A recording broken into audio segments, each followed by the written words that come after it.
Hey folks, just a quick heads up that all episodes of the Film Nuts podcast contain heavy spoilers and some strong language. Nothing too crazy, but make sure there's no one with sensitive ears too close by. And if you like what you hear today, please consider becoming a patron of the show. You can find links to that page in the show notes, or you can visit patreon.com/filmnuts. Okay, anyway, please enjoy the show, and thank you so much for listening. Have you ever tried It's early hours. Anyway, this episode is on Twin Peaks. Row after row of gibberish, and all of a sudden, the owls are not what they seem. My God.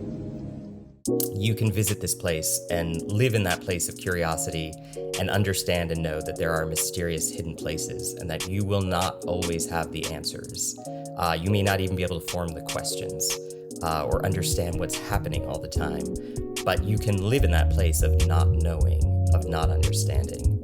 And that, to me, is the magic of Twin Peaks. Hi, I'm Taylor, and welcome back to the Film Nuts podcast, a show about why we love what we watch. The things that get us interested in watching something vary from person to person. It could be the cast, or it could be a striking visual that's been teased on the internet, or it could be something super broad like just genre. But what if the thing that got you hooked was just a question? A question like, who killed Laura Palmer? Twin Peaks asked audiences that question before the show even aired. Promotional ads in newspapers and on television invited folks to journey to a small, sleepy town in the Pacific Northwest to find the answer. Disguised as a simple whodunit, Twin Peaks redefined what TV was capable of. Creators Mark Frost and David Lynch ventured into the absurd, the twisted, the quirky, the nightmarish, the uncomfortable, and the charming to bring about a turning point in television history. And for today's guest, the question of who killed Laura Palmer became secondary to the unique and subversive story portrayed in Twin Peaks. Jace Lacob is a writer and podcaster currently hosting the Masterpiece Studio podcast from PBS, a companion to the network's long-running anthology series. Having worked for decades in and around the television industry, covering and interviewing thousands of writers, directors, and actors, for Jace, things seem to always come back to Twin Peaks. We chat about him working in television journalism, that one time he made Cheryl Lee cry, and what Twin Peaks teaches us about trying to know all of the answers. So, grab a slice of cherry pie and a damn fine cup of coffee. Here's Jace Lacob talking about Twin Peaks on the Film Nuts podcast.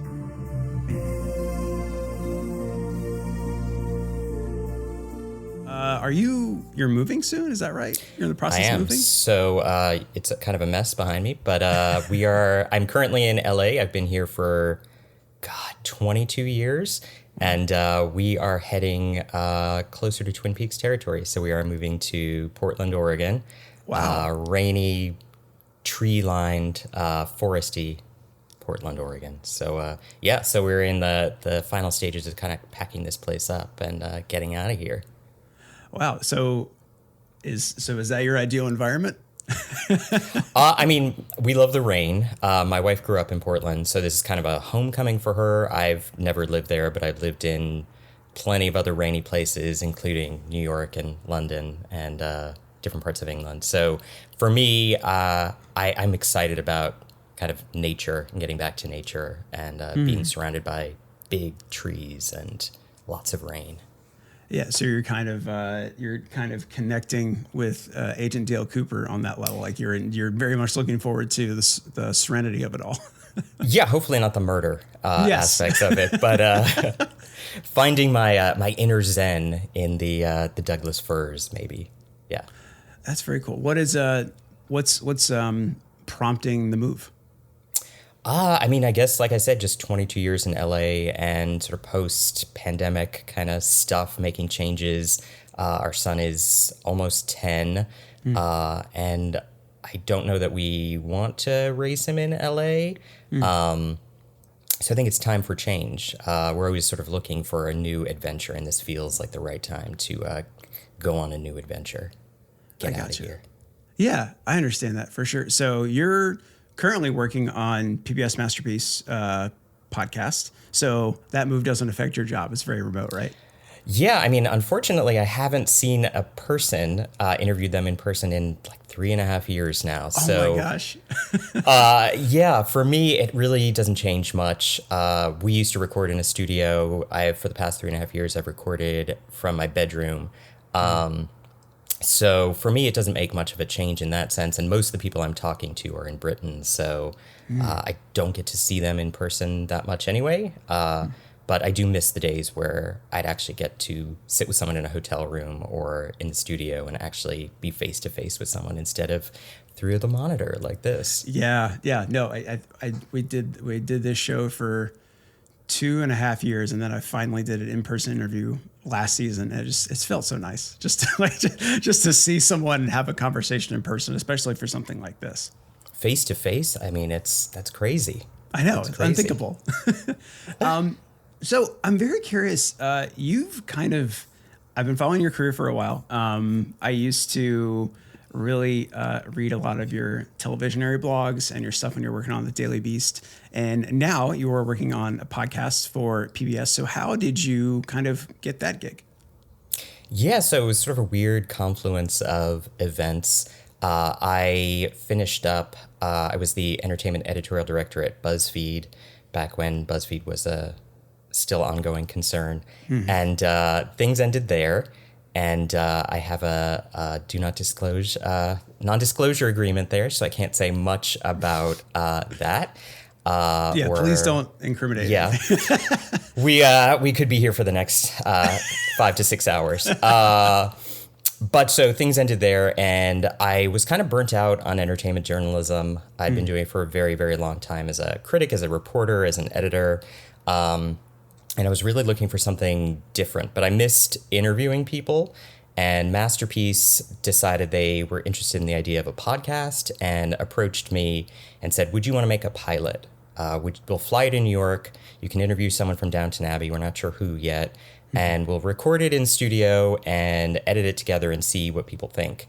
And they were very happy. And they picked it up for the run of Downton Abbey, which ended up being, we made, I think, 26 episodes out of just the final season of Downton, and they just keep picking it up. So it's been going for almost 8 years now and almost 250 episodes. It was very different at the time for them that they wanted to do this sort of podcast brand extension thing. And they had Downton Abbey, they had Sherlock. At that time, Sherlock was kind of ending. And so they were like, this is a good opportunity to sort of test this out and see if you're interviewing people, what that would be like. And we'll do sort of 1-hour interviews and then just sort of edit them down. And people seem to like it. It's gotten, I think, almost 20 million downloads since it launched. Awesome. Yeah, and they keep asking me to come back. So they seem happy with it. And I've interviewed like a ton of interesting people over the years from it. So it's been fun. Like, I love talking to British actors and writers and creative types. So it's a dream gig, really. Yeah, I was looking over some of the episodes and some of the interviews you have done, and it is really cool. It's super impressive to see how many people you've ended up talking to, and it seems from a while ago that a lot of your work has been focused on specifically television. So when I reached out to you about coming on the show, you, without prompt, other than what's your favorite movie or TV show, you immediately went Twin Peaks, and it, quote, hypercharged your love for television. So please tell me, why did you want to talk about Twin Peaks?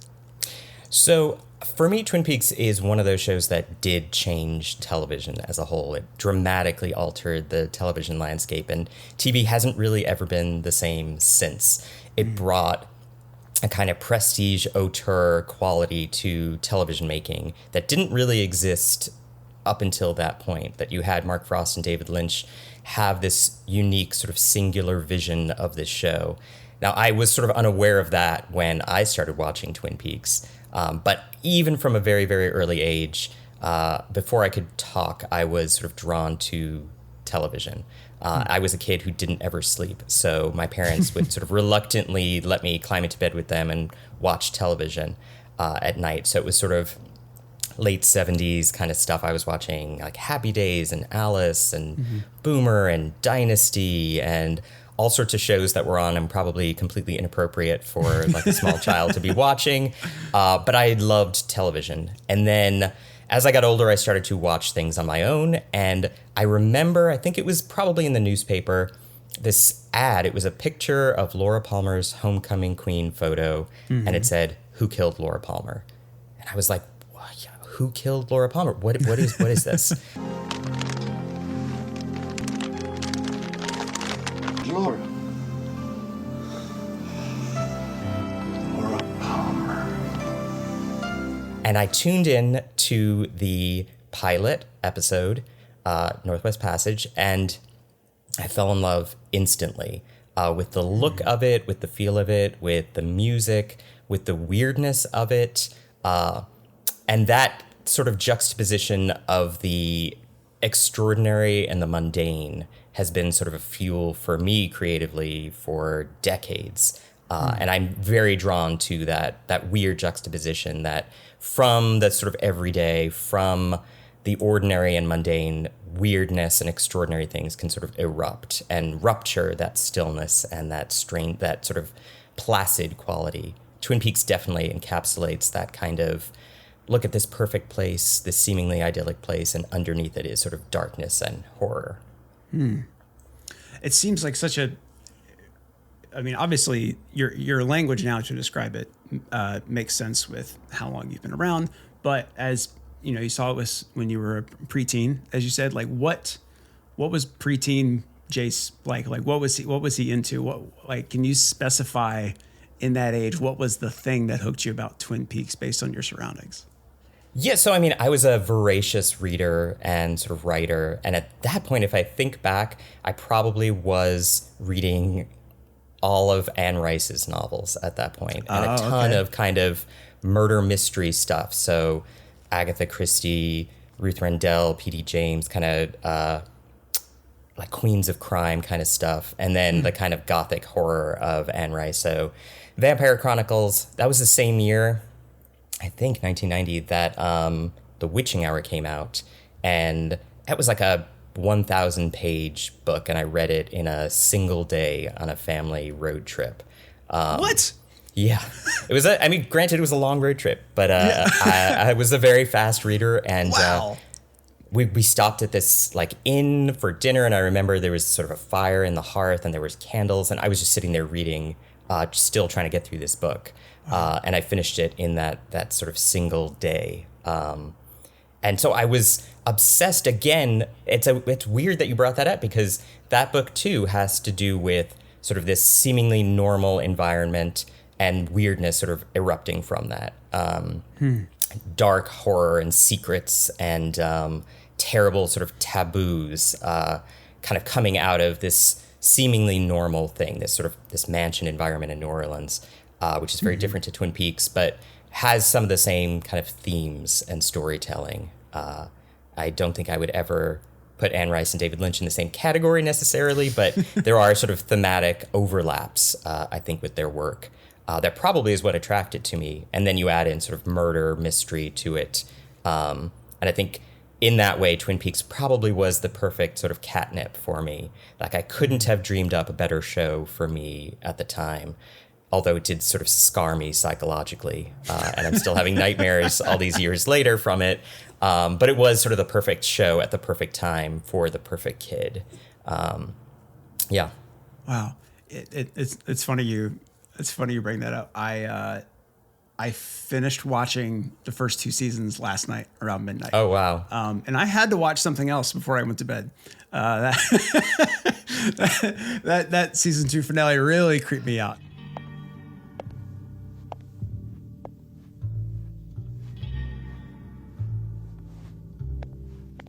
Doppelganger.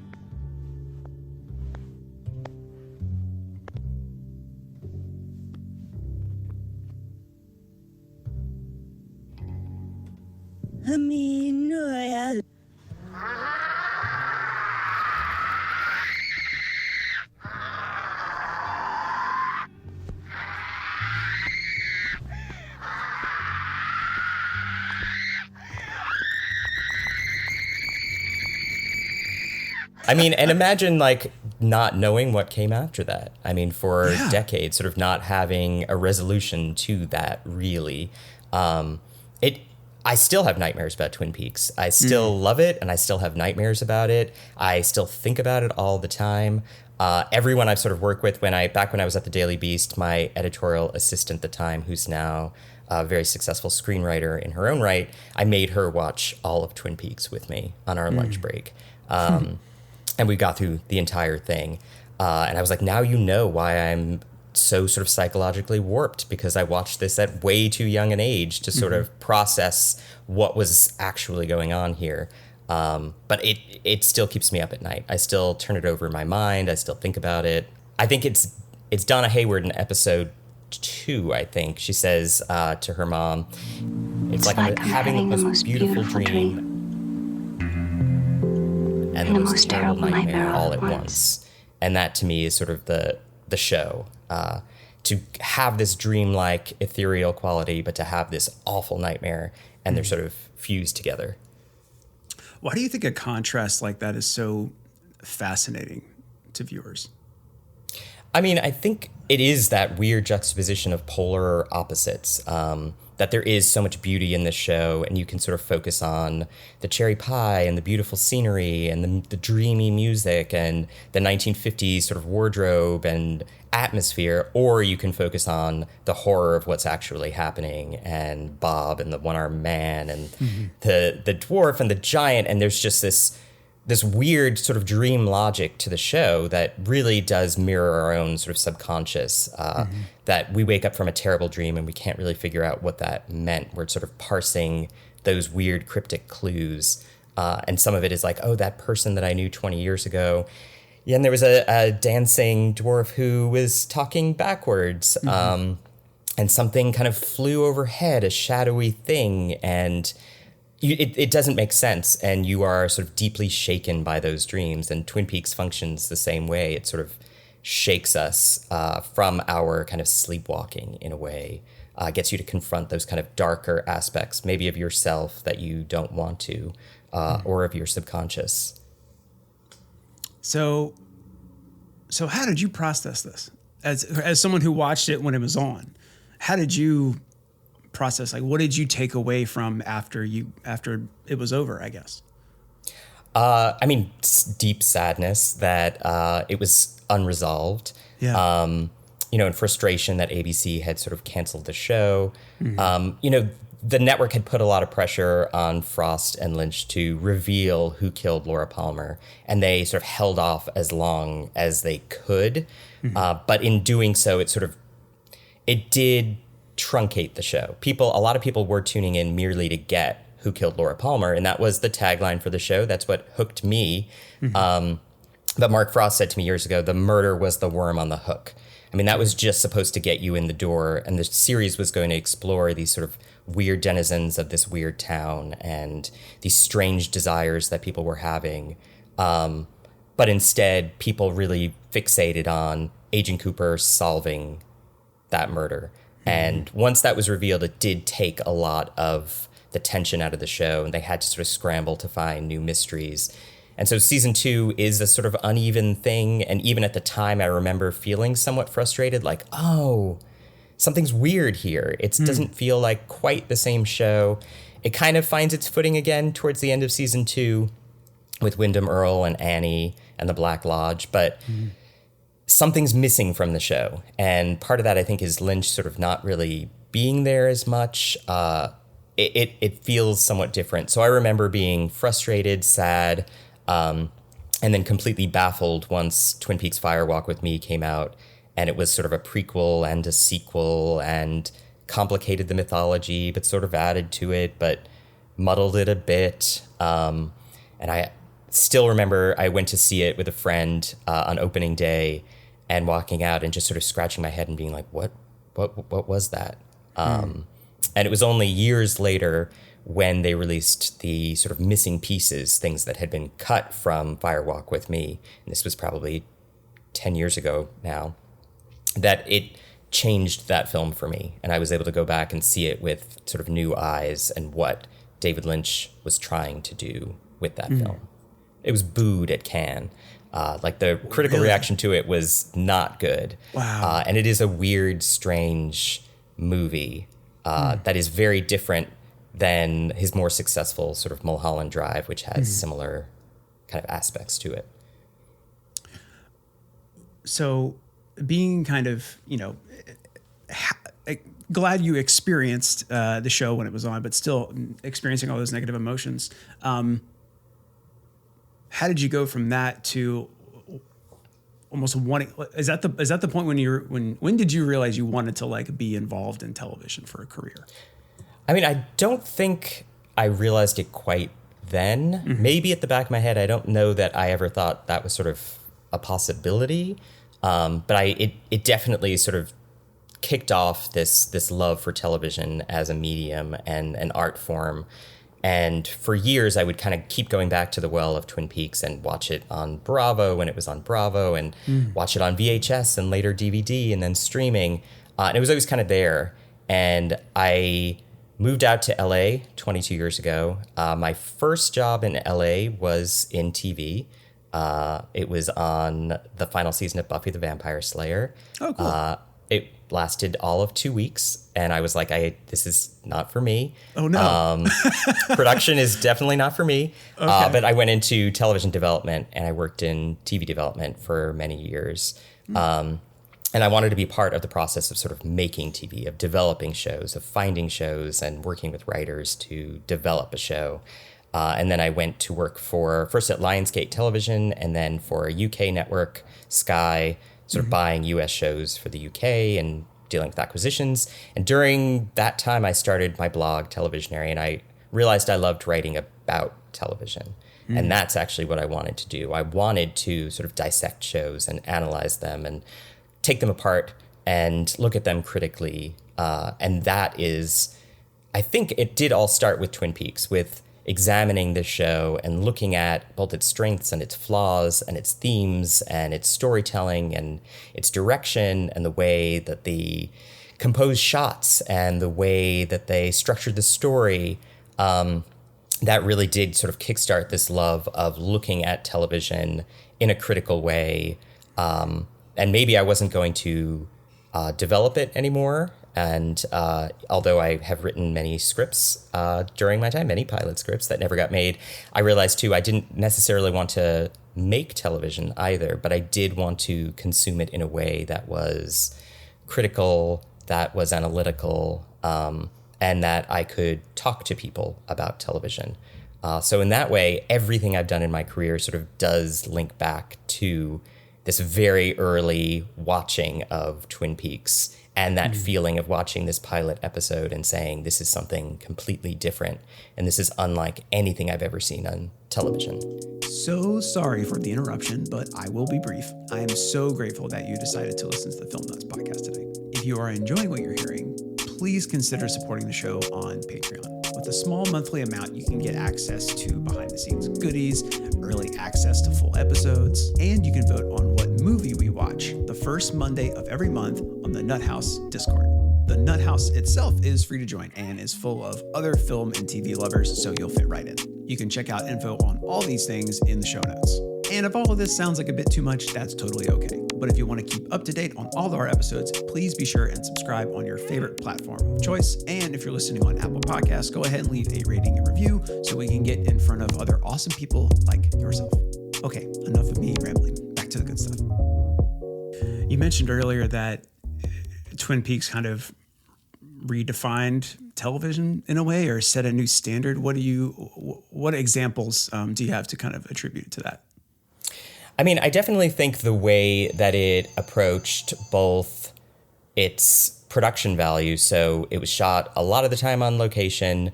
It used the amazing music of Angelo Badalamenti to dramatic and beautiful effect.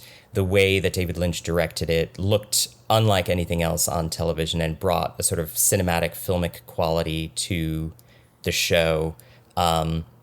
But I think in terms of the story, small town sort of girl is murdered, her secrets come out. Like, that is a pattern we've seen since then sort of happen over and over again.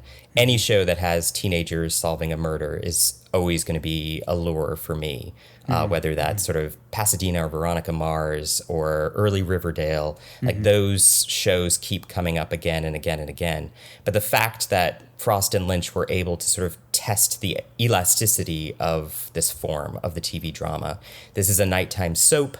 You can watch it on that level, but there is deeply traumatic stuff happening, and you are confronted with the horror of this. There is enigmatic storytelling. The fact that The Simpsons sort of satirized it early on, and it became such an indelible part of pop culture that it was inescapable. It was on the cover of magazines.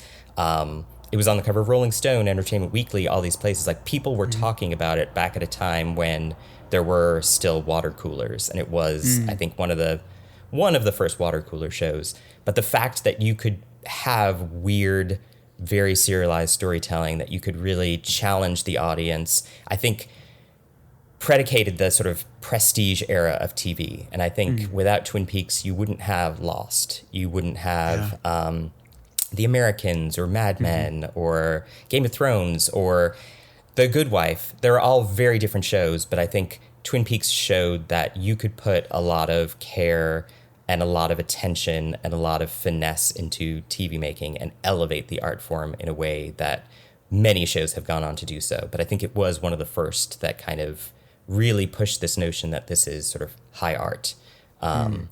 It just also has, a giant and a lot of cherry pie.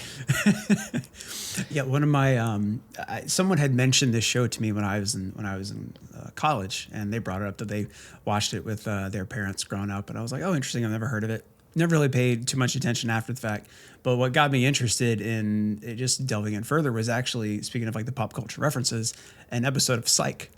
In which an entire episode they call Dual Spires is basically an homage to the pilot of Twin Peaks. With the cast of Twin Peaks. Yes. Yeah. And I was like, oh, okay. And so going back, I actually I attempted to watch this show a couple years ago, back when it was on Netflix, I think. And wasn't really vibing with it. And then revisiting it later for our conversation, I am very glad that I did revisit it. Experience, it's an experience. It's an experience for sure. And so I was very glad I got the chance to like look at this example of revolutionary TV, for lack of a better term. Even if stuff is hit and miss by different people's standards, it had a lot to contribute. You mentioned earlier you've interviewed Mark Frost. You've also had the pleasure to interview Kyle MacLachlan. How much do you have to contain yourself about your enthusiasm for Twin Peaks when you're talking with folks that are involved in the making of it? Oh yeah, I mean, Mark, I've had interviewed Mark many times over the years. I interviewed Kyle. I interviewed Cheryl Lee, who played Laura Palmer. Actually, when she was in Dual Spires, it was the 20th anniversary of Twin Peaks, so I did interview her. I was supposed to go to a game night with Cheryl Lee back in October, but she got sick and sadly didn't show up. I don't know if I would have been able to control my sort of excitement at playing charades or something with Laura Palmer. Wow. But yeah, it's sometimes hard. It depends on why I'm talking to them. So, if I'm talking to Mark Frost about Twin Peaks, you can kind of geek out. You can kind of ask the questions you want to ask, and really get him to talk about it in a way that scratches that itch, that you're like, I want to know this and I need to know this. Kyle, I was interviewing for his show Atlantic Crossing. So we did talk about Twin Peaks. We talked about Agent Cooper, but it wasn't the focus. And, it was sort of a lifelong dream for me to talk to Kyle. And he was just as nice and incredible as you might imagine. And I was like, God, you did live up to, this image I had of you in my head. Yeah. But, sometimes I interviewed Mark. I did a piece back at the Daily Beast eons ago, sort of about, fun topic, about incest on television and as a sort of taboo storytelling. That is a niche article. But at the time, it was weirdly like everywhere. Boardwalk Empire was doing a story about that. This was at the time where like Supernatural, there was a ton of fanfic about sort of incest. Game of Thrones with like Jaime and Cersei. Like there was a lot happening at that time. And in the span of 1 week, I think there were like 3 or 4 shows that had sort of incest storylines at the time, Yeah. which was very weird. Yeah. So I went back to sort of spoiler alert Twin Peaks, and I wanted to talk to sort of Mark about that. And I talked to Damon Lindelof from Lost, because Lost also had a sort of early incest storyline with step siblings. And, you know, so it's like there's a reason I'm talking to him about Twin Peaks, but it's not necessarily an opportunity to sort of just profess your undying love for the show. Right. But you're there sort of for a reason, and you need to get him to sort of say the things you need to say for the piece. But, you know, it's incredible that, you know, so many years later, I can turn to these people and sort of talk to them about their experiences. You know, and because I think Twin Peaks had such an amazing impact on television, and because it's not just a show, it sort of is it's a mood, it's a tone. Mark Frost said to me that ultimately it's sort of a way to look at the world, Twin Peaks. And I think that's true. It is. I mean, you can choose to sort of look at the world and see just the surface, or you can look at what's below the surface. And there's an old quote about an author that he could see the skull beneath the skin. And I think that that's very true when it comes to Frost and Lynch as well, that you can see the outside of things, you can see the surface, or you can look at what's beneath. And sometimes what's beneath isn't pretty, and sometimes it's very dark. But that's, I think, why Twin Peaks struck such a chord. We have this vision of sort of white picket fence Americana, but what's actually happening beneath the surface there? What's going on in those houses? And the fact is we never actually know. People are unknowable. And unless you're in that house, unless you're living that life, it's impossible to know what is actually going on inside anyone else's head. And Twin Peaks sort of peeled that back and said, this is what's actually going on in this house. This is what's going on inside Agent Cooper's head. Are these dreams? Is this another place? Is this real? But it allowed you to sort of look at that through the prism of this murder mystery and look at sort of psychology, philosophy, small town tensions, thwarted desire in this sort of changing community, which is sort of dying away. It's a logging community in the Pacific Northwest. It's stuck in some ways in the 1950s, and we're in sort of 1990 watching this, and things are changing. Change is happening all around us, and this place is sort of stuck in limbo in the past. But we know that this can't last forever. So this place itself is sort of dying.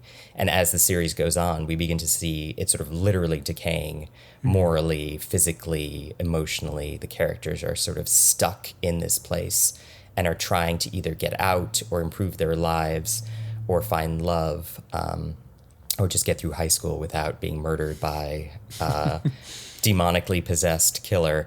But it is just about sort of life, and with all these sort of horrific aspects added onto it. What, going back to just your career as a interviewer, reporter, what is it like to chat with folks who have, like, for lack of a better term, maybe like shaped your passion about television? I mean, in a way, it's amazing. I've interviewed thousands of people, really, truly thousands of people over the course of my career. Sometimes they sort of live up to your expectations. Sometimes they don't. Sometimes they surpass them. Ideally, you're hoping to sort of connect with them on a human level.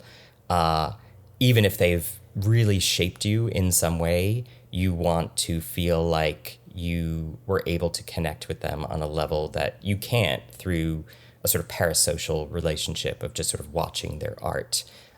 Or even interacting with them on social media or something. But you want to have these pure moments of connection. And to me, the joy of interviewing people who have had a major impact on your passion, on your life, on your career, is coming away feeling like you did connect with them on a certain emotional, human level. If you can get them to cry or be honest or emotionally raw, that's amazing. I mean, when I did interview Cheryl Lee, she did tear up talking about Twin Peaks 20 years after it ended, and talking about the sort of magic of David Lynch, who, while I have never gotten to interview, and that sort of remains one of my sad truths of my career. I was like, I've always wanted to interview Lynch, and that has never happened. But you always hope not yet. Not yet. But you always hope that you walk away with some kind of illumination of what makes them tick, of why their art affected you in the way that it did, and hopefully connect on a sort of, like I said, a human level, that there's a level of understanding there that you didn't have before. But it's sometimes hard. Like I tend not to get starstruck with actors. It's usually more writers that that I'm like, oh my God, I can't believe I'm talking to this person. Who's on that list?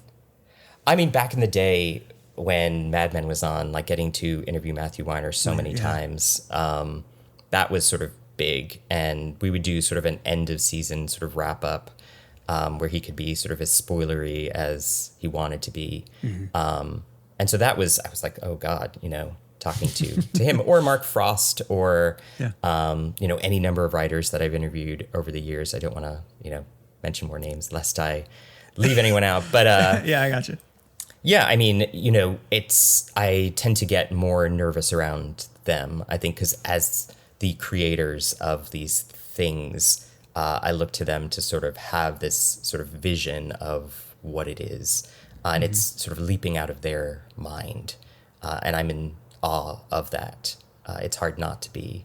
I have incredible respect for what actors do. So it's not like I'm like, oh, the actors. But it's the writers that are actually creating these stories that are engaging us and inspiring us and that are illuminating our lives in unexpected ways. So for them, I get sort of more nervous when I'm talking to them. Yeah.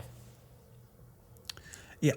I don't mean to like mine about emotion, but going back to when you're talking about how Cheryl Lee kind of teared up during an interview about Twin Peaks. Was there a moment within that where you kind of realized that both of you were affected so deeply by one show? Yeah. I mean, I think that's that sort of human connection that I was talking about. For me, it has been this sort of hallmark of my life, this touchstone that I keep coming back to for decades at this point.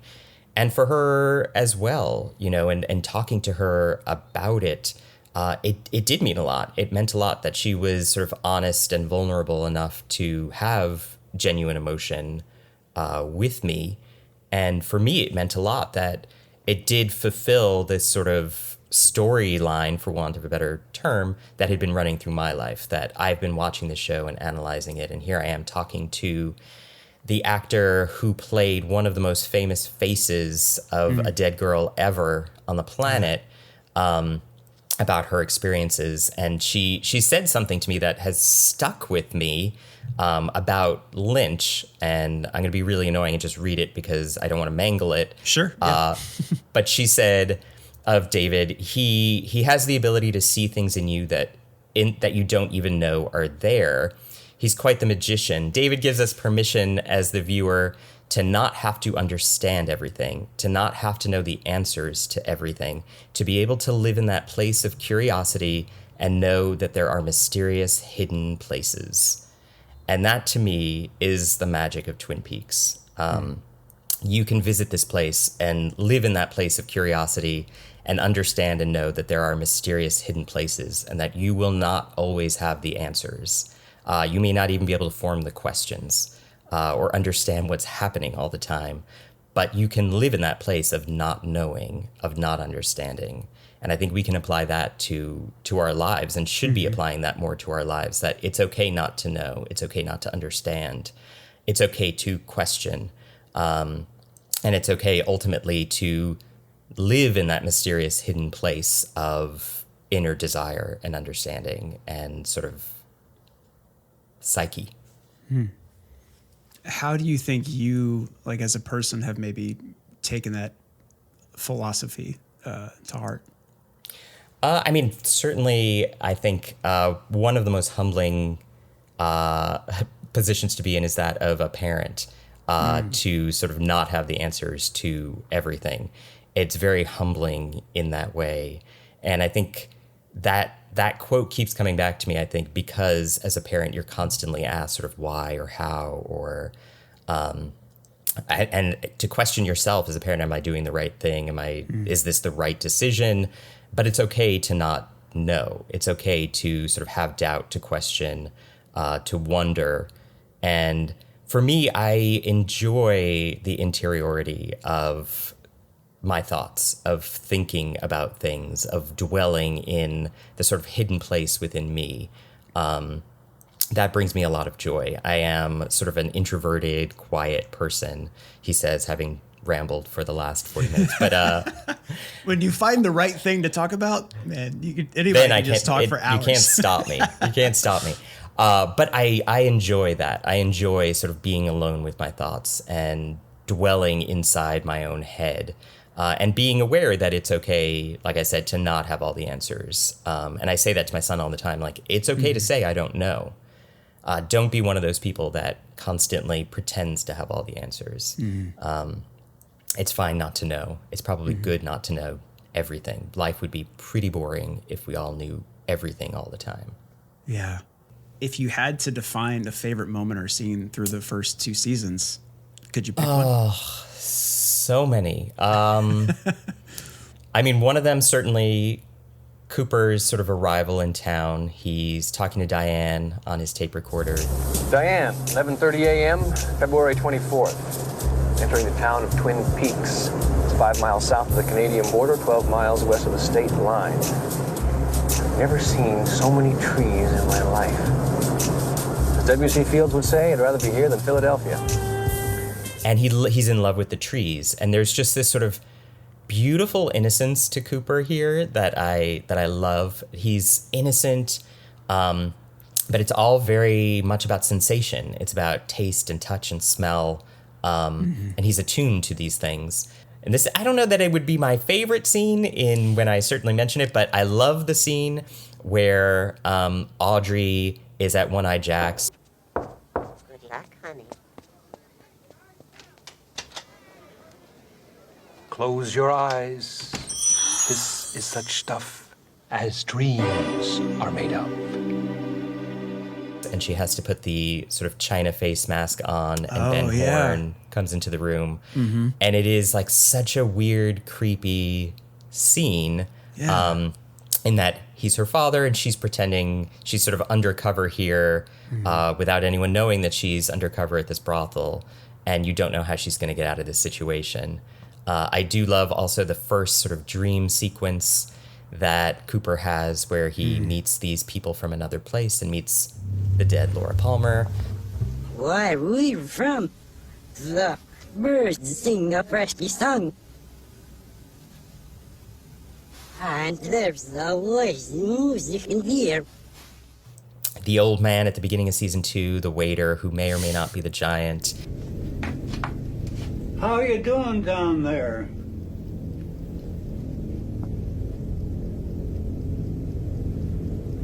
Warm milk.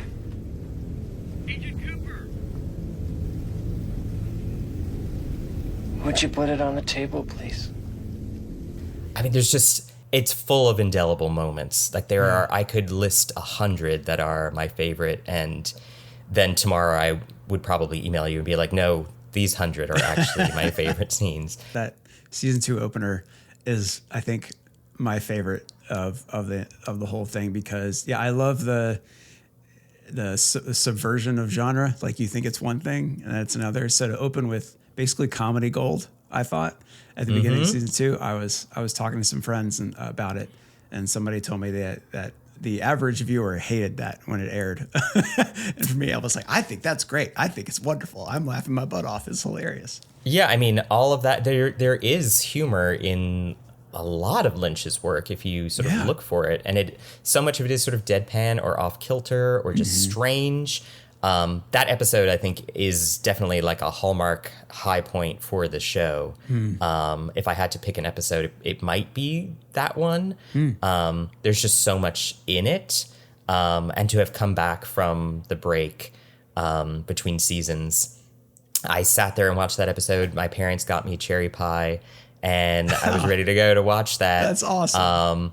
And it was, I was in awe of that. To know that it was coming back felt so exciting and powerful. Like I'm sitting right here. I have like The Secret Diary of Laura Palmer, the original first edition copy, right on my shelf, and the Twin Peaks Access Guide to the Town, Agent Cooper's like video, cassettes, like all these things that I have kept with me for all of these years. I'm sitting right under a map of Twin Peaks that David Lynch drew. That's above my desk here. I think there was an excitement for me at the time that has sort of carried through to this day. I still think about this show constantly. And I can't say that about a lot of shows. I've seen millions of shows, and the ones that stick with you for this long, I think, are few and far between. Yeah. So, I mean, you're obviously in your office surrounded by physical memorabilia of Twin Peaks, and you just mentioned that thinking back on Twin Peaks when it first aired. So, you interviewed a lot of people. Are there moments where you take a moment in your career and you think back on Twin Peaks and you go, I am here now, and maybe just like appreciate that journey, like how you got to where you are? Yeah, I mean, one of them was definitely the release of Twin Peaks: The Missing Pieces, which were sort of those cut elements from Twin Peaks: Fire Walk with Me. They had a screening in a theater, and I was invited to go, and David Lynch was there. A lot of the cast was there, and I was there to report on it and sort of look at it critically and what this actually meant to sort of restore these elements. And I was like, this is such a strange that I'm here and I'm getting paid to be here, to sit in this room with David Lynch and these people who made this show that I watched when I was 12 and 13 is a very strange thing. And I was like, this is so weird. That all these years later, I'm still, but now getting paid to write about Twin Peaks. And that was definitely a weird moment where I was like, that's so strange. But even now, talking to you, like, I'm like, this is a very strange journey from being 12 and sitting down to watch this show that I saw in a newspaper and trying to find out who killed Laura Palmer, to all these years later talking about this show. And that someone would actually want to talk to me about this show and its impact on me is very strange. And if you told me at 12 that we would be doing this, first of all, I wouldn't understand the technology that is making this happen. But I also would tell you that you're a liar, because there's no way that anyone would want to talk about that in that way. Twin Peaks did change the television landscape. You might argue for the better or for the worse. I don't know. I think it definitely brought in this prestige TV era.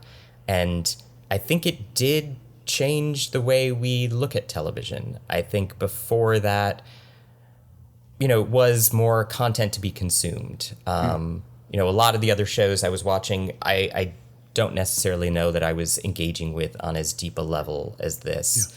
It did spark this incredible excitement across America and the world. And for a moment, everyone was talking about this one thing. I don't know that in an incredibly sort of fragmented media landscape, that's the case anymore. And that makes me sad. I think that there were these sort of television moments where we could consume them collectively, and we could talk about them collectively, and we could gather around that literal or metaphorical water cooler and actually talk about these things. But because of streaming, because things are being released all at once and networks are kind of dying and changing, we don't have that anymore. There's very little sense of collective entertainment that we all sort of are consuming at the same time. The last show that maybe touched on that was Game of Thrones, to a lesser extent, maybe Succession, which just ended on a much smaller scale. But Game of Thrones maybe was the last kind of show where people were actually talking about it week after week and year after year, and we could sort of all watch it together. I miss that. I definitely miss that aspect of television. Because now you try to talk to someone, it's like, oh yeah, no, I haven't watched that yet, and oh, I watched it all this week. Oh, you're ahead of me. Oh, I'm behind you. Yeah. I watched 6 episodes at once. I binged it. I watched the whole thing already. Oh yeah, that wasn't good. I watched all 10 hours. Don't bother watching that. I've never even heard of that show or that streaming service or that platform. So to me, something has been lost about that. It also is funny that we're talking about this and we're talking about writers at a time when the writers are on strike. And just a few blocks from here, you can go and see them picket outside Paramount. And I mean, writers are responsible for giving us these stories and should be paid fairly. And I think the entire industry is undergoing a seismic shift right now. We're contending with AI and whether that's generative or not, it depends on the people signing the contracts at the moment. But the role of the writer is sort of changing, and writers are getting paid less and less. The way that television is being written is changing. And my worry is we are going to have less Mad Men and less Twin Peaks and less Sopranos and less Breaking Bads as a result of that. And we are going to get more sort of, for want of a better term, like disposable TV content. And that makes me incredibly sad as someone who loves TV, who loves writing about TV, who loves watching TV and thinking about TV.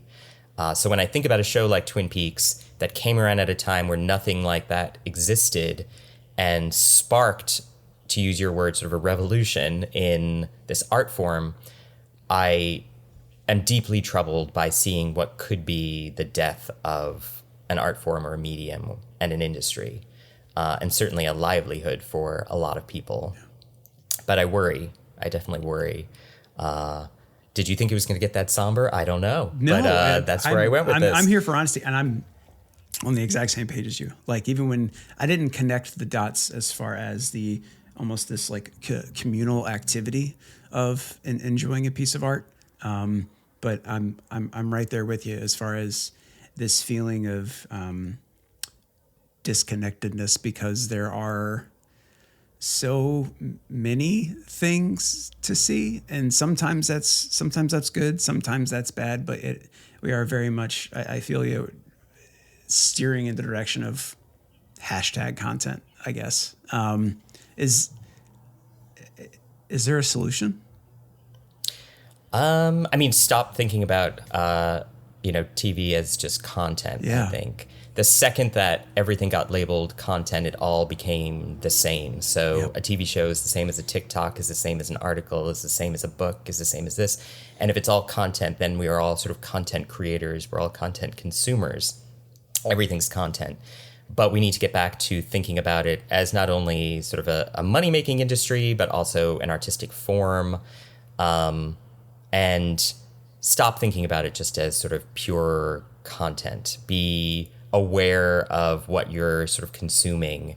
There's an old quote from Absolutely Fabulous, the British TV show, where Eddie says, "I don't want more choice, I just want nicer things." And I think that applies to TV right now. Like, I don't need 900 shows. Just give me better shows to watch. I don't need more choice. Like, that's not what I'm looking for. And that was probably around that time, 1991, 1992, that she said that. But I think it applies even more today, and it applies to this situation where I don't need 900, 2,000, 3,000 TV shows that are 6 episodes long and get canceled after a season because Netflix doesn't want to pay residuals. Give me a Twin Peaks. Give me a Mad Men. Give me a Breaking Bad. Give me shows that will last the test of time, that people will keep coming back to and thinking about and analyzing and telling their friends to watch. Don't give me yet another sort of rehash or AI or algorithm designed show that is attempted to sort of tick those boxes because people who watched this show stuck around to watch this other show. Therefore, let's make a third show that's like that. We're getting away from artistic impulse and artistic desire and creativity, and we are dwelling more on the sort of business aspects of this. Like, I don't want a soulless AI creating a television show for me. I want a human being creating this because they have to. They have to get it on the page, and they have to get it on the screen, and they have something to say about life or humanity or experience or people or a story. I don't think Twin Peaks would be made today. I definitely don't think that's the case. It's too strange. It's too complicated. Agent Cooper doesn't show up until 40 minutes into the pilot. To have your main character sort of absent for half the first episode is crazy. You could not do that today. It starts with shots of ducks on a pond, and Josie Packard putting on lipstick, and Pete Martell saying goodbye to Catherine and going out and going fishing and finding this body wrapped in plastic on the beach. And I don't think you could do that today. I don't think any network, platform, or even viewer would necessarily have the patience for that. But I think it's incredible that they achieved what they were able to do. And the fact that it still haunts so many of us all these years later proves they did something right.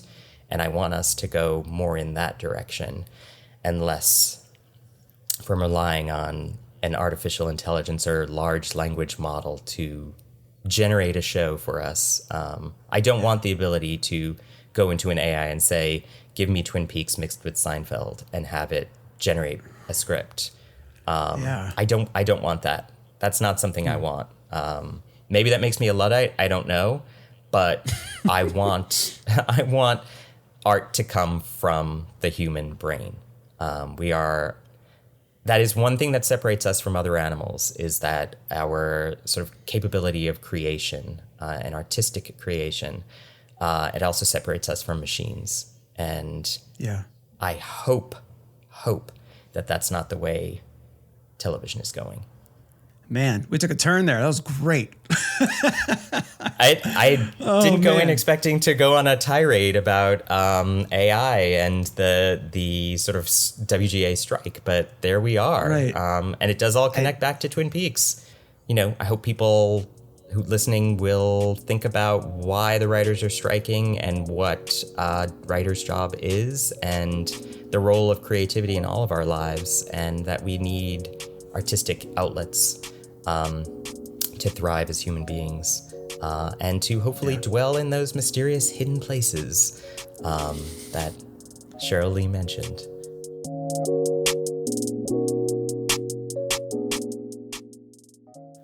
I don't know about y'all, but it's really hard for me to stand still. If I'm not constantly moving or actively doing something, I feel like I am missing out on something, or that there is something else that I should be doing. And because of those thoughts, it's not often that I take time to really think about where I am in life. I try to imagine myself in Jace's position, someone who had something positively and profoundly impact them as a kid, goes on 25, 30 years later to be connected to that same thing that he was affected by. The point being, we should try not to forget where things started, because if we remember when it all began, we can better appreciate where we are now. A humongous thanks to Jace for coming on the show. It really was an honor to have him, and a giant size thank you to you for listening. Please take a look at the show notes for links to Jace's work, especially if you haven't checked out PBS's Masterpiece Studio podcast.